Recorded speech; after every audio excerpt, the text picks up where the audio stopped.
There was a bit of a hiccup the round I was out, but got under control now. Rich Shea on the play. That's a pretty big die roll. Looks like I see an Ancient Tomb, but no Workshop. Do see Foundry Inspector, though. Right. So presumably, I mean, you always lead with Foundry Inspector if possible. He just doesn't get to follow it up with anything else. Since he had, oh, he does. He goes Chalice Zero. Sure. Yeah. Chalice Zero on the play. Will's Can hand. definitely. Oh, I see a Mana Crypt over there and a Tolarian Academy. That Chalice Zero is gigantic. Yeah, that shuts off 3 of Will's potential plays. Is this just a check? Yeah. That was a check. Ooh. Oh. Will. He knew the Chalice was there. I think his hand was so destroyed that he literally couldn't come up with a better play than hope Rich forgets about Chalice. Yeah. And you know, his only land is apparently a Tolarian Academy. Yeah. So he was on, what, Mox, Mana Crypt, Academy. That's 2, 3, 5 mana. Oh, no, how about 0? Yeah, exactly. Yeah, there's so many 0 drops in his hand. Yeah, he could have come out of the gates, but that restricted card. Restricted for a reason. This is Chalice of the Void showing its power. Crazy. Is that a Ravager? Yeah, it's Ravager. He's got 1 mana floating because of the Foundry Inspector. Yeah. He's kind of hanging out down there. Revoker. Wow, what do you even name? At this point, probably at this point, Will is so far behind and you have all the other ones locked down. Yeah. And a Sphere. Yeah, he did name Sol Ring. Okay. Good choice, Rich. Yeah, we're done. Like, I cannot conceive of the draws that get Will Dayton back into this. Yeah. Rich is going to have to, like, accidentally sacrifice. Yeah. Yeah, he's just going to show him what he did. Oh, it was 2 Moxes. Oh, yeah. So with 2 Moxes, the Mana Crypt and the Academy, he had access to, like, 7 mana, like, let alone what he plays off the Moxen on that first turn. It's just, yeah, I'd keep that one. I would, too. So. Dies to Chalice. Yeah. We said that was a big die roll. The die roll did not disappoint. No, it did not. All right, so game 1 to Rich Shea. And let's look at some sideboard plans. What does Will got going on? Will has 2 Wormcoil engines in his sideboard, as well as a second copy of Ghost Quarter. Rich says raise. I have 3 Wormcoil engines. Okay. We have Sorcerer's Spyglass as a 2 of. 2 apiece. Yeah. All right. So we're pushed there. Cage, Tormod's Crypt, and Dismember. 4, 3, and 3. Guessing the Cage and the Tormod's Crypt are not exactly for this matchup. Probably not, but the Dismember. Yeah, and it looks like Will has a 3-2 edge on Dismembers. Okay. So is that we're looking at roughly the same number of cards? Yeah. Now, how much shops do you play? I've played quite a bit. I'd say it's one of my most played archetypes over. So do you take the Spheres out? Yeah, because I do not play this matchup very much. It seems like Sphere just comes out. Yeah, it comes right out. Sphere, Trinisphere, the Thorn, like that's easy 6. So you're literally just creatures and a couple Dismember removal spells. Yep. Let's shuffle it up and see what happens. Yep, that's good enough for me. Fair enough. I feel like, and really that covers 6. I'd say, does Sorcerer's Spyglass come in against this Interesting. Because that, like, the first 6 are very easy to figure out with this Dismember, the engine, and the That's Ghost 5, Quarter. right? Both of them at 3-2, just the other way. Well, I also you have a Ghost Quarter, yeah, so that would be my number 6. But Sorcerer's Spyglass is an interesting case. I don't know if that's something they want to be doing. It's a really tough call. Shutting off activated abilities. You're shutting off Ballistas and Hangerbacks and Steel Overseers. Steel Overseer, if Will had seen the Steel Overseer, he might have brought it down. I was thinking the same thing. The Steel Overseer is the most impactful of those cards, but Will doesn't even know it's there. Yeah, exactly. So we'll probably not. If we get to a 3rd game and he does see it, I could see it coming in. But at this point in time, I don't know so much. Right. So how many? I mean, I'm sure they've thought about the mirror and sort of design, in both cases, design their sideboard to make sure they have the right number of cards to come in. Right. Witchbane Orb is the random other card in Rich's sideboard. That's always a good time. Yeah. So if you're pulling 4 Spheres and a Thorn, that's 5 cards. What else needs to come out? The Trinisphere. The Trinisphere, so that's the 6th card. Yeah. You're leaving in Lodestone, you're leaving in Chalice. Yeah, Chalice can still kind of get there sometimes, especially on the play for Will, as he saw in the first game. For sure. So we might Yeah, maybe. I mean, do you want Chalice on the draw? Or do you only want it on the play? That's a good question. I could see either way. I would prefer to take it out on the draw. I just don't know what Rich would bring in. That might be Sorcerer's Spyglass, just as a better option than Chalice, even though it might not be the best option. So we'll see what they choose. Reasonable.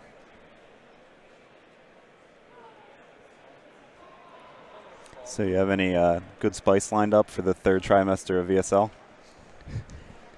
Yes. Okay. Well, sorry. I'll give you 50%. You asked me if I have good spice lined up. I have spice lined up. Okay. I'm not going to claim that it's good.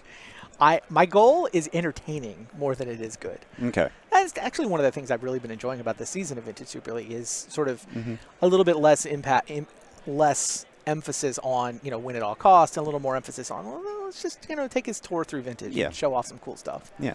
I mean, you do, and it's good. I've seen just, I think we have hands, but yeah, it is, VSL is about entertainment first. Right, in my right, mind. Right. It's not, it's not like we're claiming we're the 12 best designers or players. We're just trying to be the 12 most entertaining. Exactly. So it looks like both players are happy with their keeps. Will is doing a lot of thinking, though.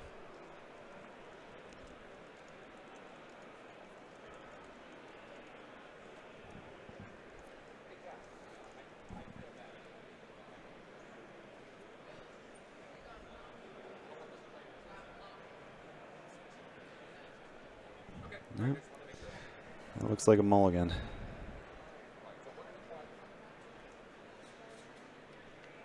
Yeah, I'm also keeping an eye open today to see if anything new shows up. Deck lists are due Monday. So okay. It's a new set of deck lists. Vintage Super League on Tuesday. Will be fresh decks, fresh groups. Okay. Random groups. But something sweet shows up this weekend. I have sent in a deck list just to make sure I didn't have to think about it while I'm flying home on Monday. But that makes sense. I could be talked out of it if something cool enough shows up. If you need my advice off camera, let me know. I have an idea of what you might play. Okay. I don't know if you're playing it, but I'll run it by you later. Okay. Maybe like over dinner or something. All right. Yeah. I'm listening.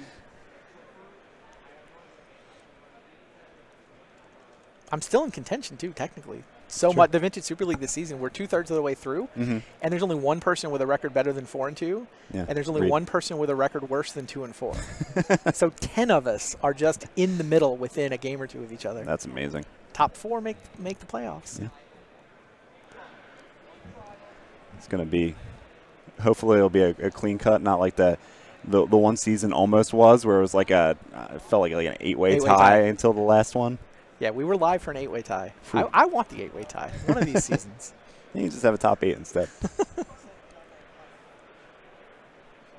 We're looking at 6 this time. Thought I saw a workshop in there. Yeah. There's probably not a lot you mulligan with a workshop, right? Have to be all the rest would have to be mana. Yeah. Scries to the top. And there's Foundry Inspector.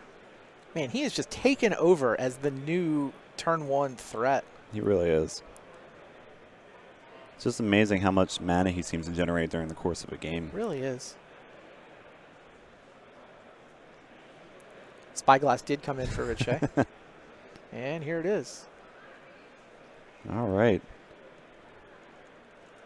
I guess shutting off Wastelands and/or, in theory, Strip Mine has some value as well, right? I agree with that. One of the interesting mirror differences is there's Ghost Quarter in Will's deck and not in Rich's. Yep. So that might be the choice. But yeah, here's another excellent card. This card is definitely relevant. Most Shops decks will have access to at least a couple. I've seen sometimes they're in the main. These two both elected to go with a couple in the sideboard and none in the main. If you're playing a blue deck, by the way, spread out your fetch lands. If they can name a fetch land, it doesn't say non-land. It's not like Revoker where it says non-land card. It doesn't shut off lands from tapping for mana, but it shuts off everything else. So if you name Wasteland, they can't sack it. They can merely tap it for colorless. If they name Flooded Strand and you're holding 2 Flooded Strands in your hand, you lose that match or that game.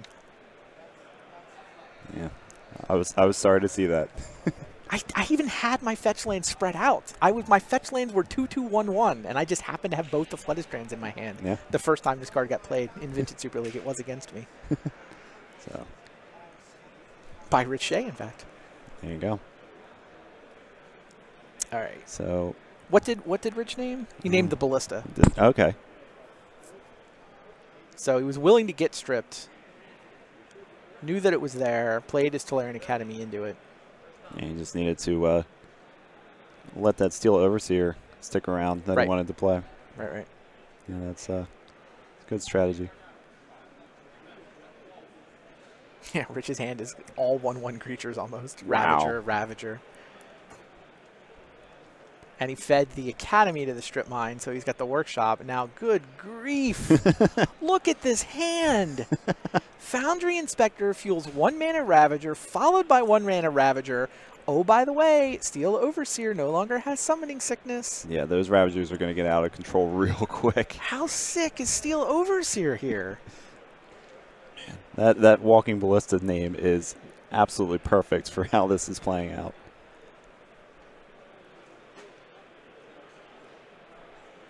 Crazy.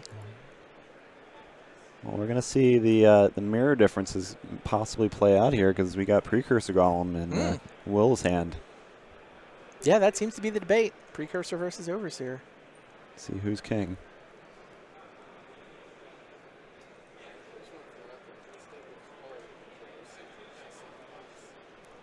There we go. You're definitely getting a look at the differences between the decks. You're also getting a look at the power. It's turn 2. Rich Shea has a board with 4 creatures, all of which are going to be multiple power, multiple toughness when he taps that Overseer. Will Dayton has 5. All of which are, the 2/2 is the baby. Sorry, now the 3/2 is the smallest one. 5 3-power creatures on turn 2. And he stripped his opponent's land. Yeah. It's amazing how much... I guess Will was on the play, so it's his turn 3. His turn 3. But yeah, it's just... It was still turn 2 for Rich, and he just deployed so many robots. Yeah, there you see Precursor Golem. It's good. It's a lot of power. 9 power, 9 toughness. Turn 2 is routine in the Workshop deck. Yeah.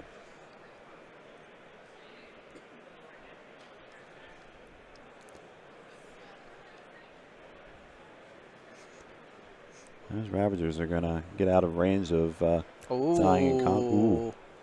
Phyrexian Metamorph. Copies the Precursor Golem. You know what's better than a Precursor Golem? Your Precursor Golem. Precursor Golem with Steel Overseer. Yeah. Those are 4/4s. Yeah. Or at least they will be should Will attack into them. So Rich just wins from here now, right? Yeah, I really don't see... now, granted, Will has draw steps. I mean, he needs to dismember AS immediately, right? Right. He absolutely does. This is going to get...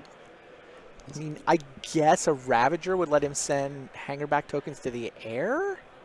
Is the other way he can potentially win? It's tough, though, because... But he's not getting through on the ground. No. He, and Rich understands his position. He's getting in there. Yeah, he's ready to eat his Mana Crypt anyway, right? Yeah. And he can eat... Those are... Go ahead. Oh, I was about to say he can eat the Precursor Golem, the Metamorph one, so that he can avoid getting dismembered and completely blown out. Yeah, I'm not even sure Dismember would help Will. You're right. Yeah. Feels like he needs Ravager. He has to get his Hangerback tokens in the air is about the only thing I can think of. I'm not even sure he'd have time for that because, like, Rich has got such control of the ground now. This is unbelievable. He's going to run out of dice. I hope our judge is broad enough. Yeah, with the Workshop Mirror, you're going to need to be ready to go on that front.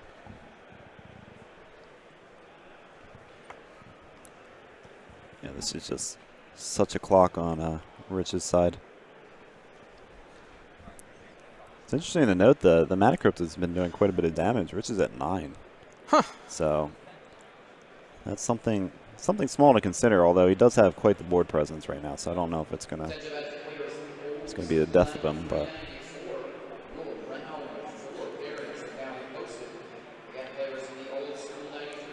What did he show?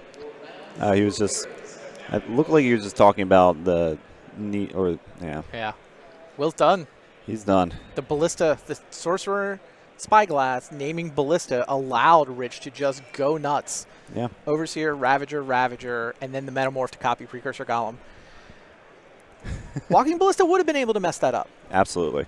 Yeah, it's just way too many 1/1s there, but it's just like, you know what? We're going to shut them off. This is the engine we're going with, and it absolutely paid off. Just creating an army, really.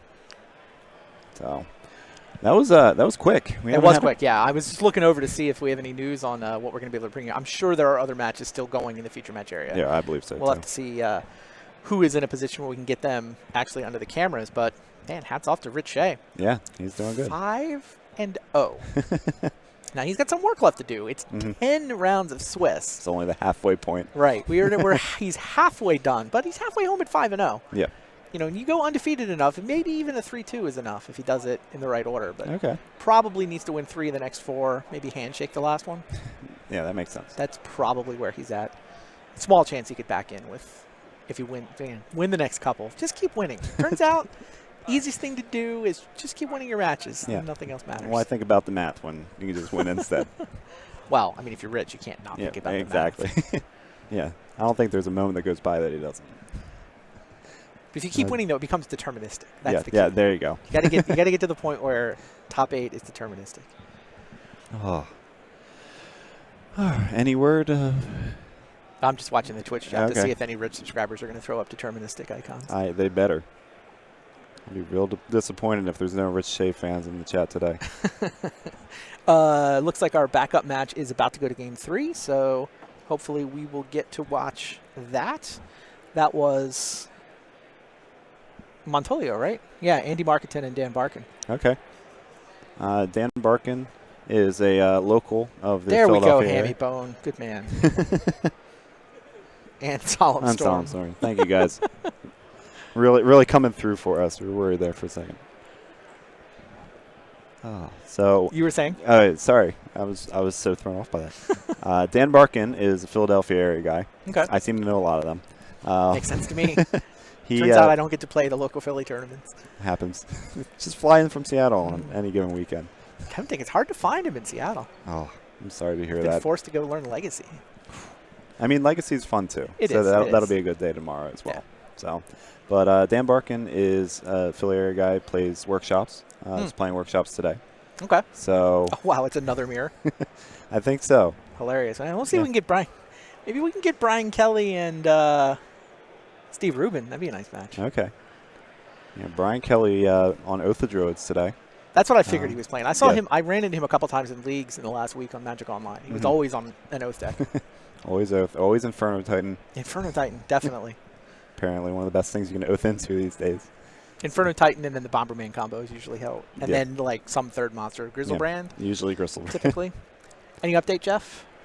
Yeah, I hear you guys like shop smears. We're going to get game 3 of that Chop Smear? Yeah, as we're going into another shop smear. It's, All right. Montolio.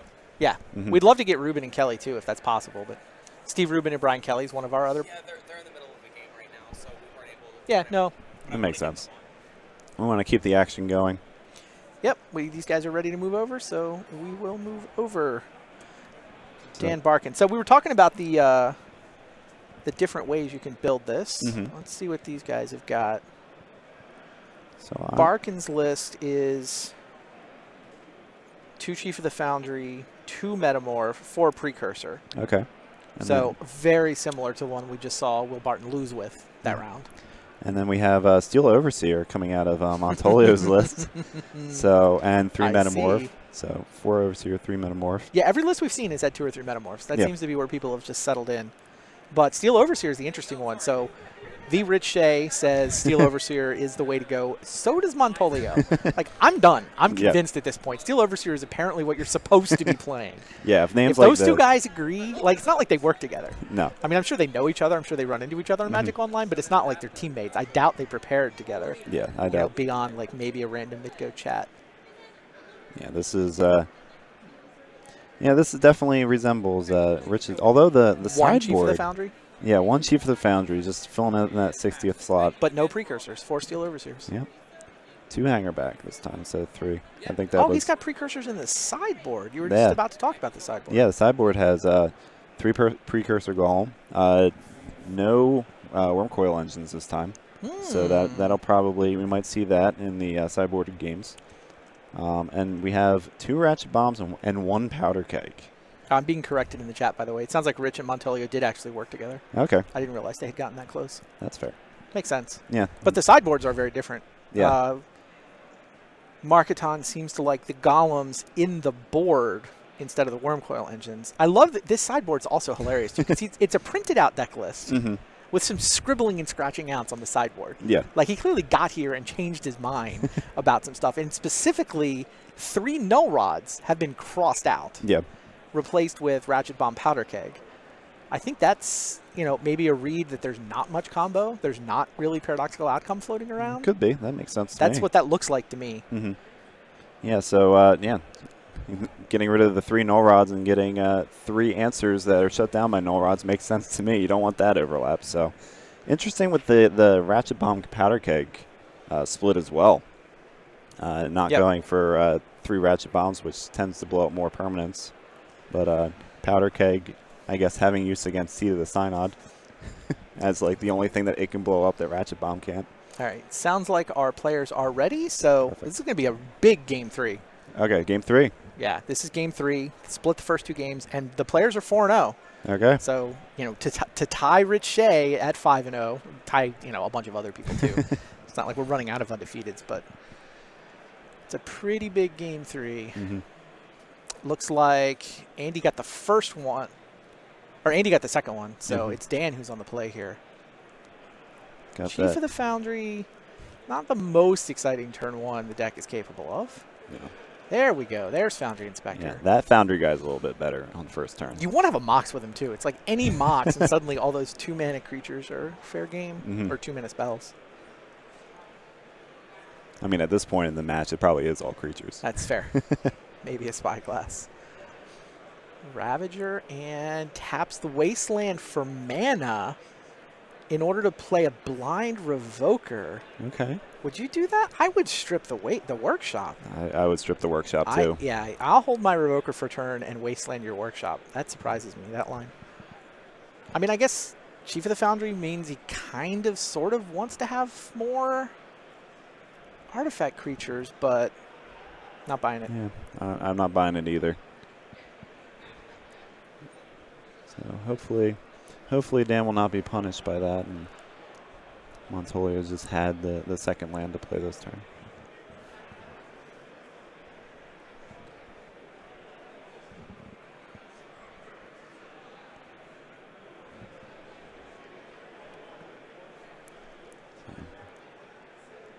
Andy is Canadian. Nice guy, too. I've seen him in a couple of Eternal events now. Nice. Yeah, I had the opportunity to meet him for the first time today. I've seen him online. I know him as an online personality first. Yeah, sure. He's Montolio, right? Yeah, he's Montolio. That's why I keep calling him that. I would probably butcher his last name if I had to say it right now. All right. Andy has a Chief of the Foundry of his own and a Hangerback Walker. Okay. And I haven't seen another land. I just think he hasn't because, I mean, he... Okay, just hadn't got around to it. So Yeah. the Wasteland that would not have been completely devastating. I still would have done it.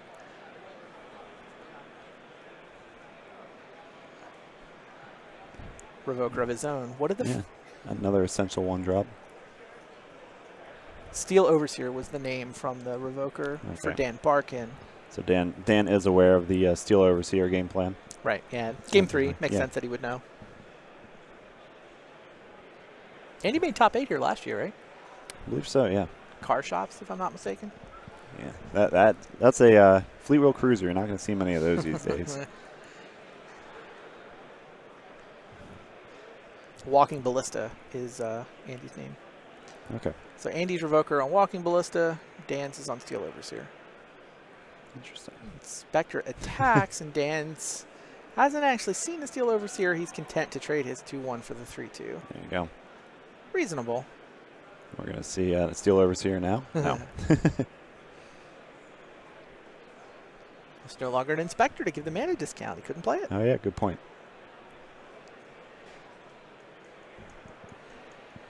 So, Dan kind of thinking through his options. Interesting that he chose the Walking Ballista, not the Ravager that was showing. With the Ravager on the table, that's what I was expecting. Mm-hmm. I would agree with that. I guess he and Rich have just decided Ballista is the problem card. Could be. Certainly what we saw Rich name. Yeah.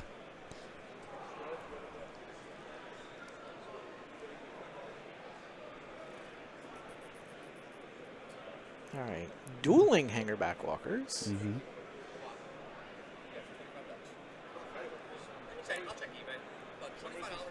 So. Still tapping his work. Dan Barkan once again tapped Workshop for mana, or tapped Wasteland for mana, Mm-hmm. rather than activate it. Oh, here's Precursor Golem. Yeah, that would have. At that point in the game, he would have. The Wasteland would have done a bit more damage.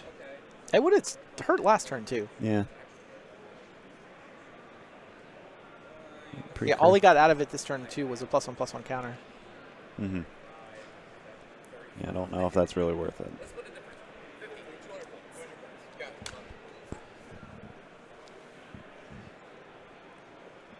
Okay.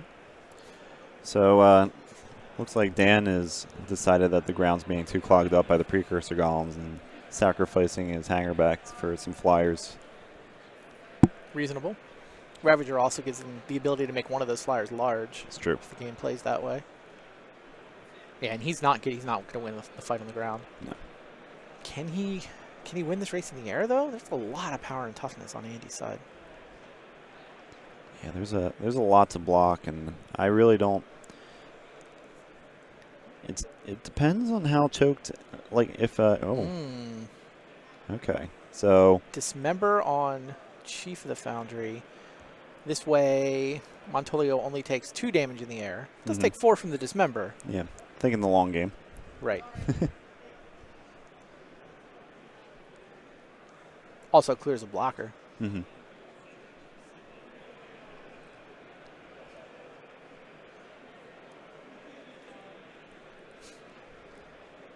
Oh, and he has a Dismember of his own.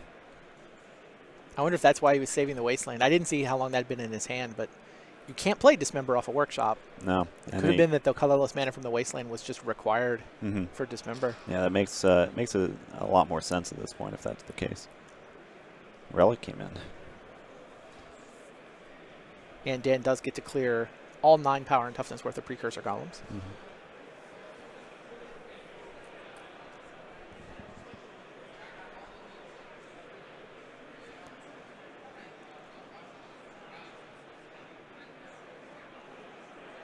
So Andy's going to have to figure out real quick how to deal with these Thopters because they're a 4-turn clock at this point. Even less if he decides to go in with the Ravager. Well, it's a hanger back. Oh, the Dan's Ravager? If Dan decides to go back in with the Ravager on the Thopter tokens. Right. And Andy just has no way to block them right now. I mean, it looks like a 2-turn clock to me. Yeah, it's. Yeah, that Relic is really not doing anything.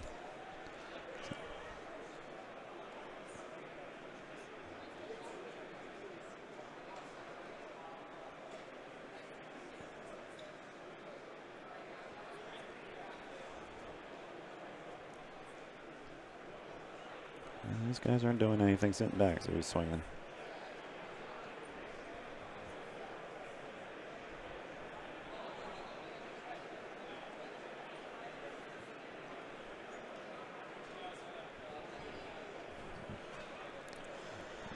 Likes to eat the useless Relic and block the 2/3. Just a lot of combat math going on right now. Andy trying to figure out what he wants to do. Did Dan forget to eat his Chief of the Foundry with the Ravager? Yeah, he did. He did. Just missed the +1/+1 counter. Mm-hmm.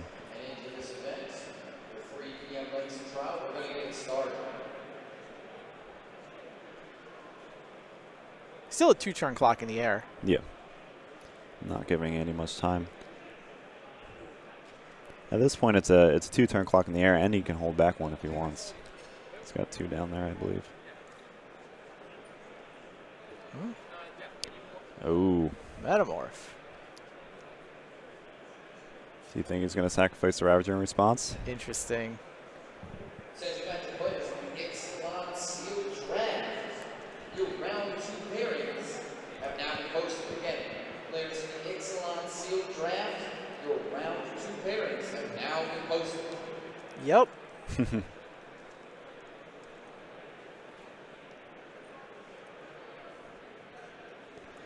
Whoa. Has the dismember. That was well done. So he baited out the sacrificing the Ravager right then and there, because otherwise he would have copied the Ravager and been able to sacrifice his hanger back. Right. So, and then was able to use the dismember to get rid of the big guy. He has to pay a ton of life for that, though. That was Phyrexian mana on the Metamorph and Phyrexian mana on the second Dismember. Montolio has now done a total of 10 damage to himself, paying Phyrexian mana, and is down to 2. I mean, you love the deck in old school, so you understand that it's the last life point that matters. True. Oh, Chief of the Foundry. My token's bigger than your token. Ooh. What a clutch draw. Yeah, 2/2 Thopter beats up the 1/1 Thopter. The Metamorph did, of course, wind up copying a Thopter once all the dust settled. Wasteland finally deployed. Can Montolio top deck? He's dead to a 2/2 flying Thopter. What does it have to be here? Can't think of anything. Oh, is that an Ancient Tomb? Is his mana source? Mm-hmm. Yeah, he can't even tap his Ancient Tomb for mana. Yeah.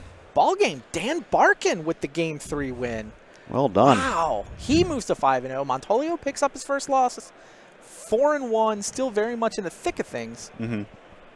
But not sitting as pretty as he was before that third game resolved. Nah.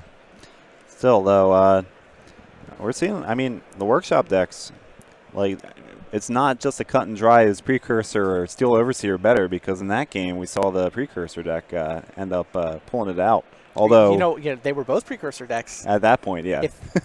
What if that had, what if he had Rich Shea's sideboard? Ooh. That's a good question. Would he have been able to pull it out? I don't know what he would have had different there. I mean, Wormcoil Engine instead of Precursor is what I'm thinking. If that Precursor Okay. column that Montolio drew he was, did have the was a Precursor. Wormcoil Engine, That would have been a completely different it's a game. completely different game. Yeah, that's amazing. It's fun to think of. I think that actually, I mean, he got his Precursor golem dismembered. Mm-hmm. Yeah, I would mean, have been he had 6 mana, right? He had Workshop, Mox, Ancient Tomb. So he Yeah. would, in fact, I think that difference in the sideboard, that wasn't one of the ones he crossed out before the game. No, he showed up with Precursors. He decided to cross out for an extra one. Yeah, that was the change. Right. I think Wormcoil Engine is actually, certainly he doesn't die Right. the way he died. I think he actually wins that game if that's Wormcoil Engine instead of Precursor.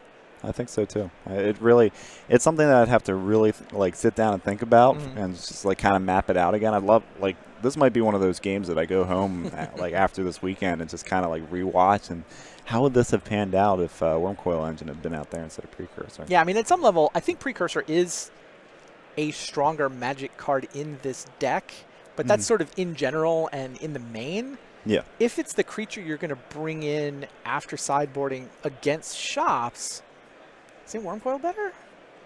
In my mind, it is. I think Lifelink is huge. Lifelink is huge. Dismember is their removal spell of choice. 6 toughness is huge.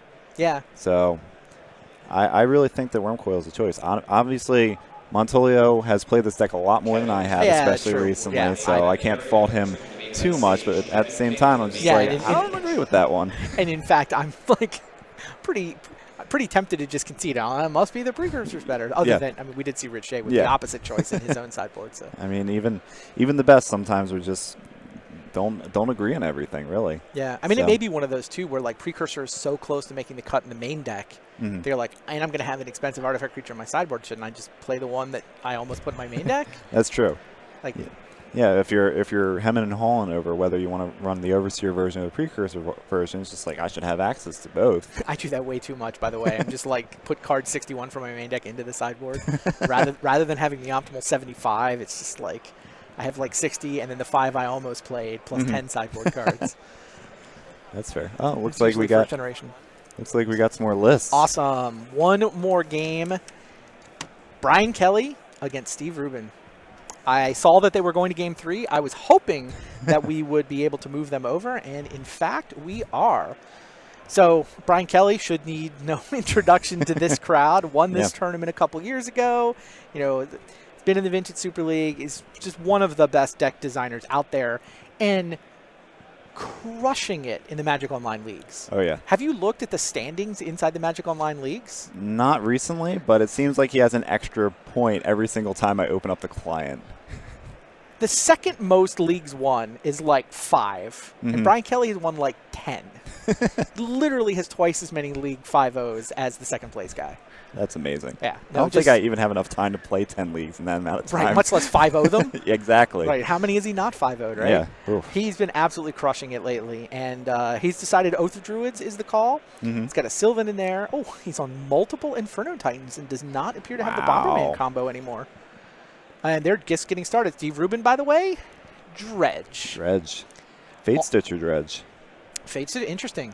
And on the play here, so pretty clearly Steve won game 1 because it's game 1 Dredge versus Oath is well over 90% to Dredge, I would think. Brian got the first of the sideboarded games, but this is always the gambit with Dredge. Can you win 2 sideboarded games?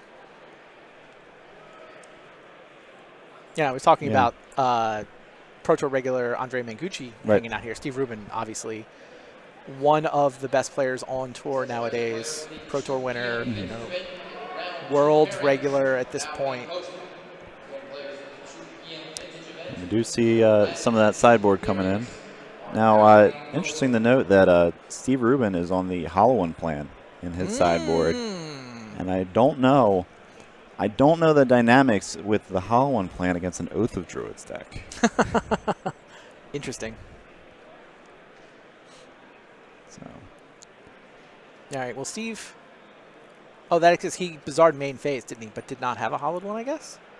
He did not. So what? That's a Tormod's Crypt and a Nihil Spellbomb. Is that what's going on? Yeah, that's what it looks like to me. Yeah, those don't do anything against hollowed. It's hollowed one Gurmag Angler is normally the way this plays out, and in fact, it's 2 Gurmags, 4 hollow ones for Steve Rubin. Yeah. Interesting to note there's an Ancestral Recall in the sideboard of Steve's deck. That's awesome. Love it. Oh, second Bizarre. Yeah, between the Spellbomb and the Tormod's Crypt, it's going to be hard for him to get value out of the graveyard. Right. He might be able to get Delve for a Gurmag Angler, though. That's a weird thing. Like, is Brian Kelly supposed to just crypt the yard? Probably not yet. No, not yet. And note this second Bizarre activation. Still no Dredgers, right? He just drew off the top. That's what it looked like. I believe he's discarded. Yeah, there's the Gurmag Angler. Oh, wow. He decided to go for it. Can you deal with a random 5/5 monster, Brian Kelly? He's gonna looks like he's gonna fetch and then brainstorm. He's gonna see if he can. Just because he paid 1 mana for that doesn't mean that's 1 mana though. Gotta find the Force of Will if he wants to get rid of it.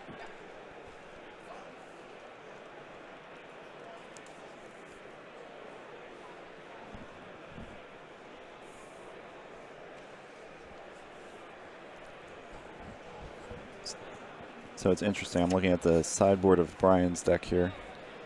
He's got quite a few options that could have come in for this game, including we see the 1 Nihil Spellbomb. He has 1 in the sideboard. He has 4 Tormod's Crypt. Sure.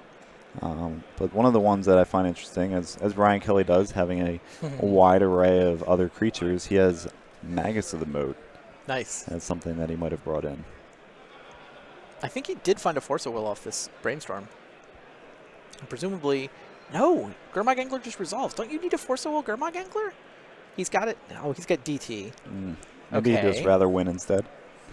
Does he just win? I don't know if he has any sort of line that wins, but he's thinking there's bigger fish to fry than the zombie fish. Yeah.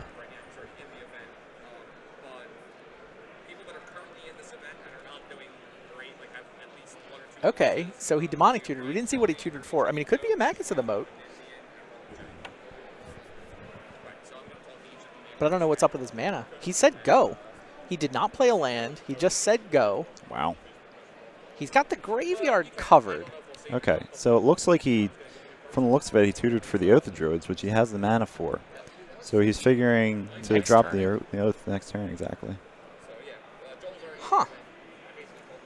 I mean, the one shot from the fish doesn't kill him, so. Now I get that, but he's now taking a second shot. Then he plays the Oath.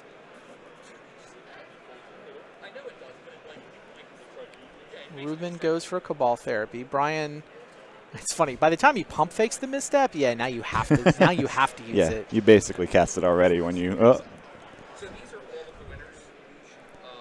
Ooh, Steve Rubin could sacrifice his zombie fish to flash it back. That's an interesting call. You know your opponent just demonic tutored and then said go. So what did he demonic tutor for? Probably a 2-drop that can be cast with those 3 colors of mana. Probably an Oath of Druids, right? Yeah. I mean, you haven't seen his hand, so it's a blind name. If you sacrifice your 5/5 and miss, that's awful. He's thinking about it. I mean, that's the head in hand. Am I really going to sacrifice my Gurmag Angler? Am I going to be able to win this game through a Crypt and a Nihil Spellbomb? Yeah. He's doing it. I think that's probably right. Yeah, he named Oath of Druids. Yeah, you know. Brian could have Force-a-Willed there, figuring that Steve would put him on having tutored for Oath of Druids, but at that point, there's no creature to trigger the Oath anyway. The Oath isn't even that good. Right. Now the Force-a-Will is probably all of a sudden better than the Oath. Well played, Brian. I mean, sort of. I still wonder about not Force-a-Willing the Gurmag Angler. Like, what is your Force and your other Force going to get you that's better than the 5/5? I just feel like he, a third Force of Will. I just feel like he saw the Angler as his way of winning the game by having the Oath of Druids out.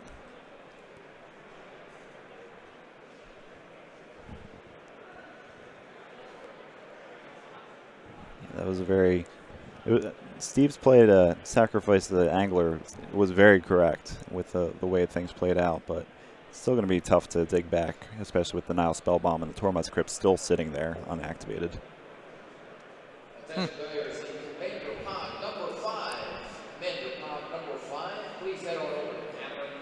Do you force here?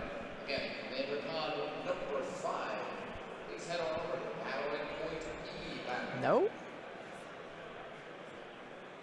I don't know. I mean, I get that the Angler was the creature for the Oath, but it's not like he even had an Oath of Druids in his hand, right? He has a Demonic Tutor in his hand. That's true. Not an Oath of Druids. If that card in his hand had just actually been Oath of Druids, I like to play a lot better. But there's so much more you can do with Demonic Tutor than get the Oath under the assumption your opponent doesn't find a Cabal Therapy and blah, blah, blah. Yeah. Yeah, I'm not sure if that was the correct line, but that was kind of Brian Kelly's thought process. Yeah.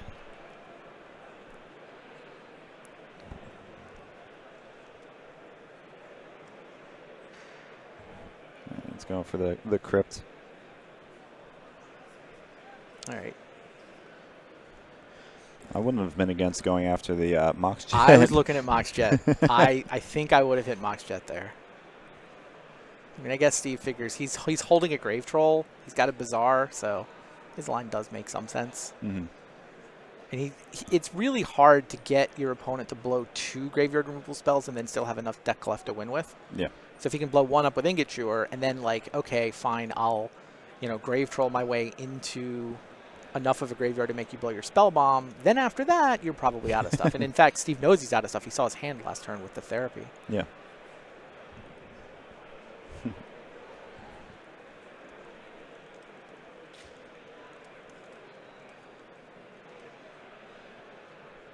Brian says, it's not enough graveyard yet. Not even for my cantrip, spell bomb.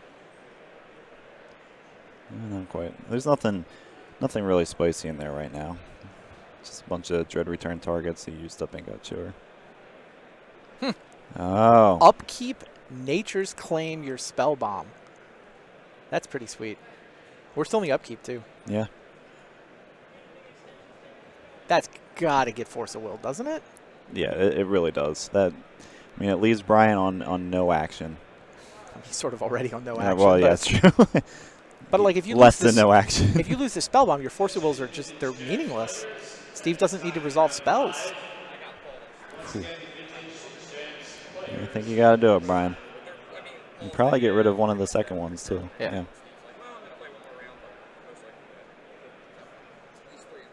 All right. Steve does not dredge. Just draws a card. Does not activate Bizarre. Ooh, hollow one. Ooh.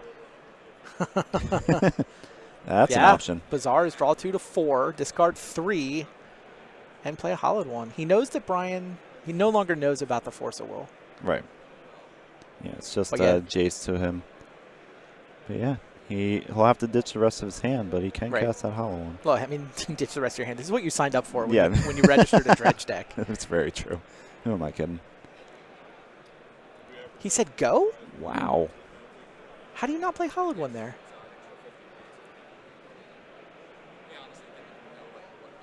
I don't know. He discarded it, in fact. He must have found a better card. Yeah. What did he keep if he didn't keep a hollowed one? Did he keep a Cabal Therapy? Like, that does... I hope we get a look at it, because, yeah, my mind was set on that. Maybe Nature's Claim's what he drew? But at this point, his graveyard is juicy enough that I think Brian's going to have to blow his Spellbomb anyway, right? Or he can at least get there, right? There's right. I mean, yeah, Steve has so few cards right now.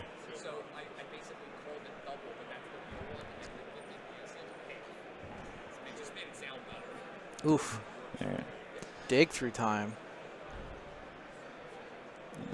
That's how he's going to find his action.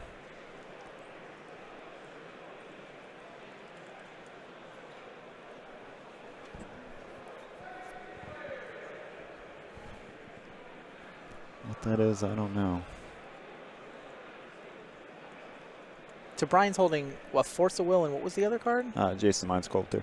Oh, did Steve see the Jace the Mind Sculptor? He did see the Jace. Oh, that's why he's discarding hollowed one. I didn't think he had seen a relevant card. Way back when the Cabal Therapy happened, I thought it was just Force of Will. This feels like eons ago. I guess if you know your opponent has a Jace the Mind Sculptor in his hand, then this makes way more sense. He's 1 mana from playing it. Mm-hmm. Don't know what he chose. I'm going to get a blue card to go with his Force of Will. Pithing Needle. Yeah. Chose Land Needle. Probably needs Bizarre.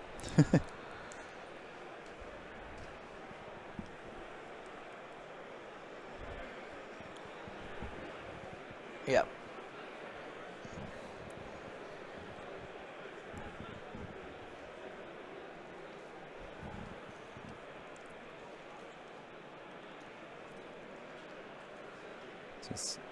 I mean, if it wasn't for the Spell Bomb, I think Steve could actually make a profit dredging with his draw step. Mm-hmm. But yeah. The Spell Bomb, though, is an issue. Yeah, all right. How much has been removed? How much can I afford to put into my yard to force him to blow a Spell Bomb? This is, yeah, he has a Nature's Claim. That looks to be, oh, and he does use his draw step.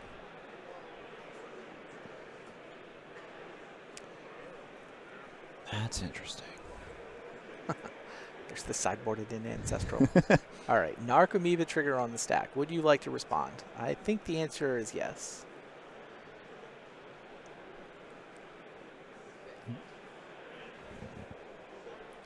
Pop in and draw that extra card.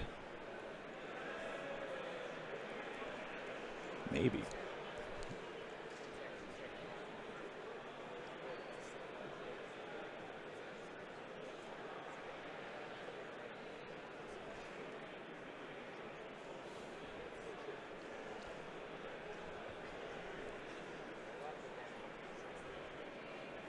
Are these guys 4-0? Yeah, they're both 4-0. I thought they were 3-1. I thought I saw that they were 3-1. I'm not sure our overlay has the records correct. We'll double check that. Nature's Claim was the card that Steve kept. Mm-hmm. He got him to blow the Spell Bomb. He uses Nature's Claim to clear... Well, he tries to use Nature's Claim to clear the Pithing Needle. Unfortunately for him, Brian still had Force of Will blue card. Yeah. So he loses his graveyard yet again. He has just facing down the needle at this point. You know, if Brian didn't have, I mean, functionally a third copy of Force of Will, Mm-hmm.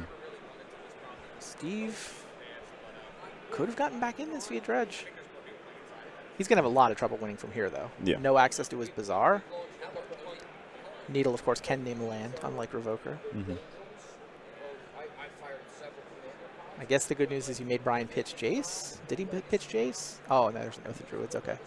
I assume he pitched Jace. He would have played Jace there. Yeah. Yeah, the Jace is definitely... Yeah, it definitely got pitched. Just playing out lands at this point. Maybe beat down with a Bloodghast off the top or something. Especially True. since it would have haste right now. It's Brian's at 9. He would also turn on the Oath of Druids, though. Yeah. Is it worth it? I mean, I think... Are they at time? I know that we moved these guys. Are they in extra turn? Or... I'll try to find out if they're... I feel like they're... Certainly the players are playing as if they are politely going through the turns as quickly as they can, hoping they get a winner. Mm.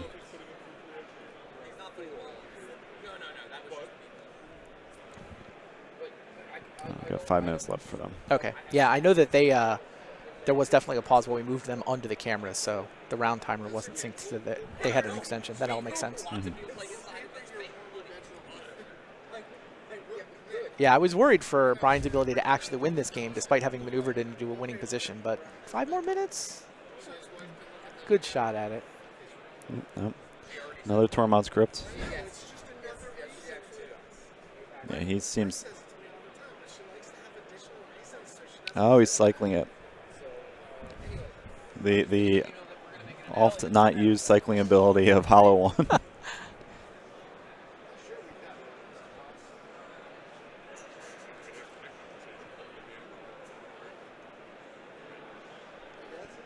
It looks like Steve has another Nature's Claim in his hand, if I'm not mistaken.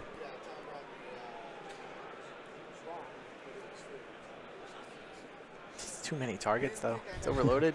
Yeah. Kill the Oath, kill the Needle, kill the Crypt.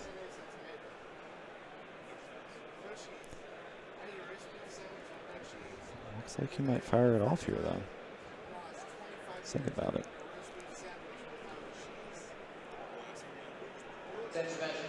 Which target do you pick? It's tough because as much as he wants to not lose with the Oath, he does want to win. Right, if you hit the Oath, you're committed to like hard casting creatures, right? Now you're going to Exactly. try to win with a Bloodghast or a Hollowed One or something. Yeah, and he got rid of a lot of those. There's only 2 Grimag Anglers in the sideboard, and we saw Hollow Ones get discarded and cycled away, so there's not many more. No. I mean, I don't think this is an instant game winner, but it's value, so much value. Yeah. Steve Rubin knows he's beaten. Not going to make Brian go through the motions. Not interested in, stalling out a game, winning an extra if they run out of extra.